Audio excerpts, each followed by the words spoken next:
With only one former keeper in the United Kingdom, this 1969 Alfa Romeo GT Junior 1300 has been owned by the vendor since 2001. It's the desirable step front example.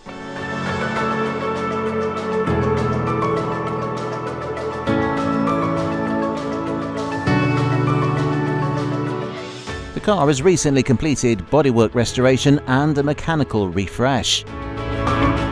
It was imported directly from Italy by former Italian car specialist John Williams.